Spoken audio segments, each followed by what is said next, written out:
సాక్షిగా నిలబడతాడట. హల్లెలూయా. ఆ వ్యక్తి ఏ పని చేసినా కానీ దేవునికి సాక్షిగానే ఉంటాడు. ఆ వ్యక్తి ఏ స్థితిలో ఉన్నా కానీ సాక్షిగా నిలబడతాడంట.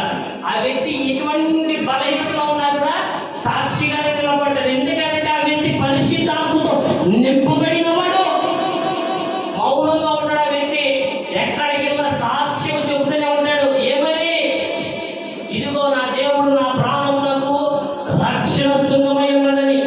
ఒక తల్లి గారు నాకు బాగా తెలుసు, బాగోలేదు, ఆమెకి హాస్పిటల్లోకి వెళ్ళింది. ఏం చేసిందండి? బాగోలేదు, హాస్పిటల్లో ఉంది. ఫోన్ చేసింది, నాన్న బాగోలేదు, ప్రార్థన చేశాను.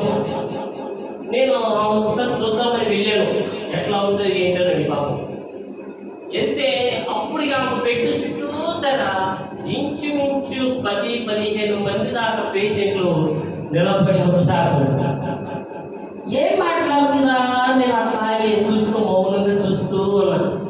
ఇవి చెప్తుంది, యేసుక్రీస్తు ప్రభు అని ఈ భూమిలోనికి వచ్చిన రక్షకుడు.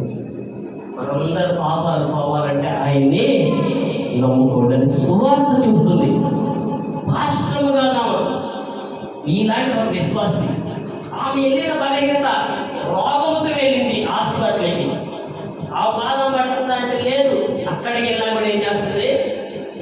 సాక్ష్యము చెబుతుంది. హల్లెలూయా. ఇక్కడ ఏమన్నా బుద్ధిగంతము వరకు సాక్ష్యమై ఎందుకు? ఎవరు సాక్షిగా ఉంటారంటే పరిశుద్ధాత్మతో నింపబడిన వ్యక్తి. ఆ వ్యక్తి పరిశుద్ధాత్మతో నింపబడింది కనుక ఆమెకి బాగోక హాస్పిటల్కి వెళ్ళినప్పుడు ఆ హాస్పిటల్లో కూడా గుంపు జనంగానే పోగు చేసుకుందంట. హల్లెలూయా. ఒక గుంపు జనం